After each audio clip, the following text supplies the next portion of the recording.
fiore del partigiano. Oh bella ciao, bella ciao, bella ciao, ciao, ciao. Il cuore del partigiano, morto per la libertà.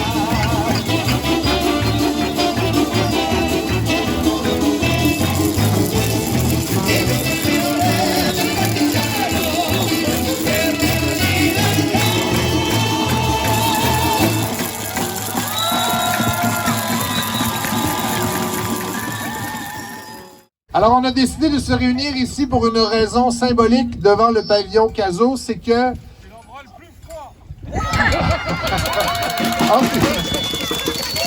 Officiellement, il y avait une rencontre du conseil d'administration qui devait se tenir aujourd'hui au pavillon Cazaux. Alors, on ne sait pas s'ils se réunissent en ce moment au pavillon Cazaux ou s'ils se sont déplacés en raison d'une certaine grève des professeurs, mais on va faire comme s'ils étaient là et on va demander de faire du bruit pour qu'ils entendent qu'on est à côté!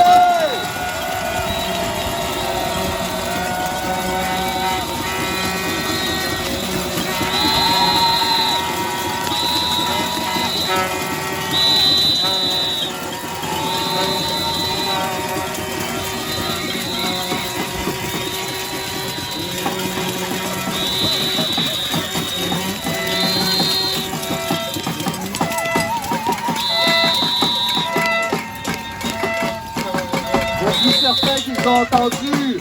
Peut-être même que si la rectrice est dans son bureau, elle l'a entendu aussi. C'est possible.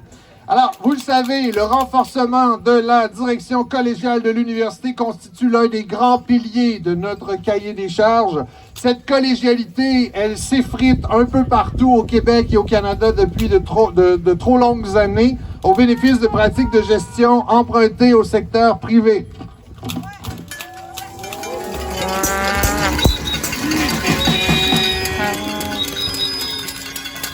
Il y a plusieurs raisons qui expliquent cet effritement progressif, notamment le fait qu'il est difficile de savoir ce que c'est concrètement une direction collégiale et donc c'est très facile de faire dire tout et n'importe quoi à la collégialité. Alors, qu'est-ce que ce n'est pas la collégialité?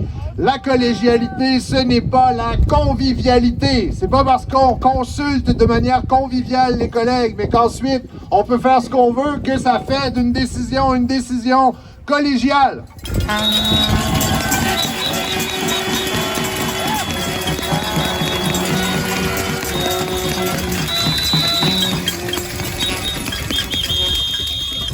Il n'y a pas de direction collégiale. Si les règles applicables à la direction, les règles que doivent respecter la direction leur permettent d'agir à l'encontre de la vie majoritaire de la communauté universitaire.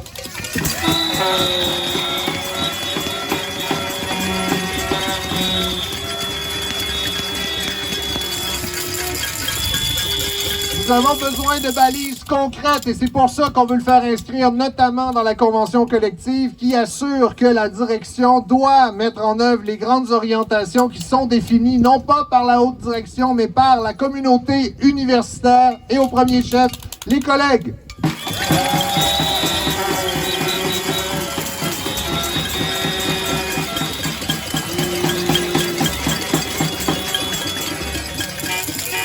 Il y a plusieurs avantages à la direction collégiale, c'est pas uniquement quelque chose de dogmatique. Le premier avantage, bien sûr, c'est d'assurer que les dirigeants qui sont choisis parmi le corps professoral, qu'il s'agisse de directeurs, directrices de département, les doyens, la rectrice, voire les vice-recteurs et vice-rectrices, ils le sont pour des mandats limités et l'objectif de choisir à l'intérieur du corps professoral, en principe, c'est qu'ils soient résolument connectés à la réalité de celles et ceux qui permettent au quotidien la réalisation de la mission d'intérêt public de l'université.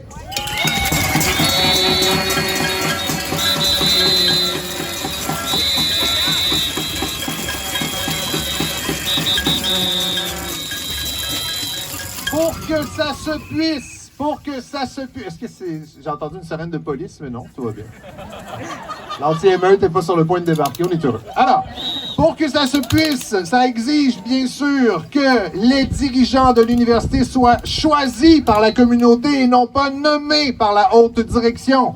Ça exige également une circulation du leadership. Ça implique que les dirigeants se considèrent comme des professeurs et qu'ils se considèrent également comme étant choyés de s'être vus confier pour un temps limité la responsabilité de mener notre barque collective. C'est pas parce qu'on devient administrateur qu'on cesse d'être prof, mais c'est pas parce qu'on dit qu'on est prof qu'on l'est véritablement. C'est important.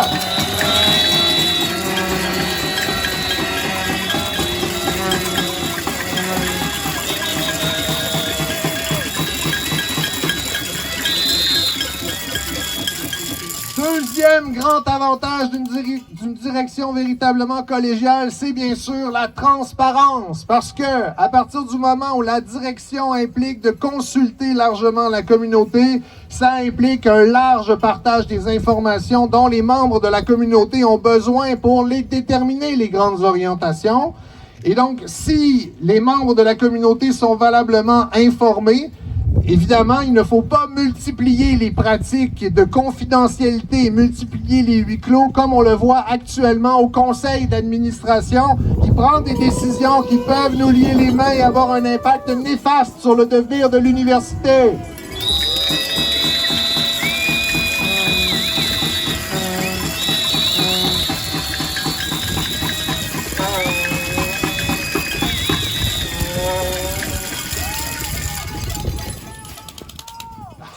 On le voit au cours des dernières années, ça c'est le cas pas uniquement à l'Université Laval, mais on retire de plus en plus de pouvoir décisionnel. On transforme des instances comme notre conseil universitaire en instances qui ont vocation à être consultées, mais qui n'ont plus de pouvoir décisionnel, n'ont plus de pouvoir contraignant. On l'a vu dans le projet de révision des statuts qui nous a été lancé en plein été, en plein mois de juillet. En 2021, en fait, c'était l'effet net de ce projet de révision des statuts-là. Et donc, l'université la haute direction de l'université nous semble avoir montré son jeu et montré par mille à quel point on a besoin de se servir de la convention collective pour obtenir des assurances pour la protection et le renforcement de la direction collégiale de l'Université Laval.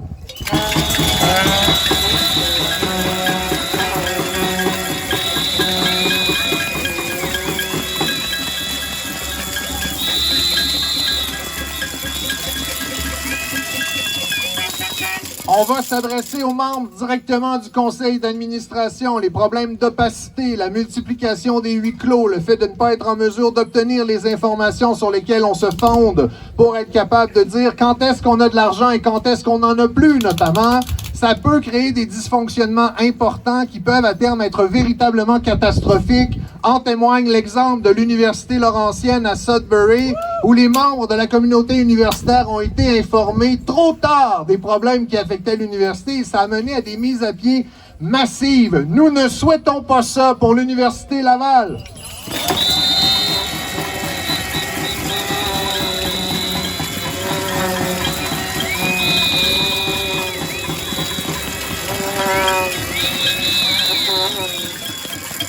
Alors, la bataille pour protéger et renforcer la direction collégiale de l'université, elle embrasse bien sûr beaucoup plus large que notre convention collective, mais il faut bien commencer quelque part. Et on va commencer avec notre convention collective. Ce qu'on souhaite essentiellement, et ça n'implique pas la capacité de payer, hein, ça c'est ce qu'on entend de plus en plus depuis les dernières semaines de l'université, mais c'est bien les questions de principe.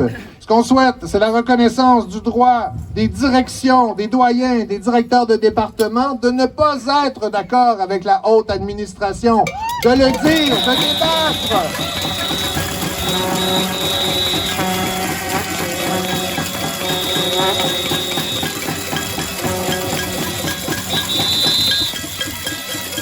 Ce n'est pas normal que les directeurs de département, les doyens, se sentent tenus à une obligation de discrétion et de loyauté par rapport aux orientations d'un tout petit nombre d'ex-collègues.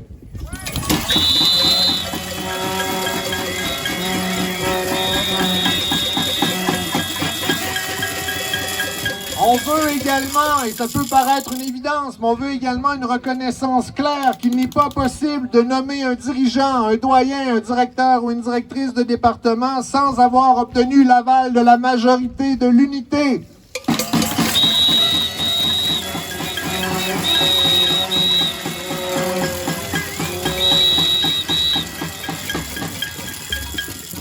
Finalement, on veut obtenir la protection du statut d'université complète de l'Université Laval en permettant aux collègues, en collaboration avec l'employeur, dans le cadre de structures paritaires, d'assurer concrètement l'équité dans la distribution des postes et de ne pas faire en sorte que de petites unités meurent par attrition parce qu'on se cache derrière l'application automatique des règles de financement qui sont imposées par le gouvernement.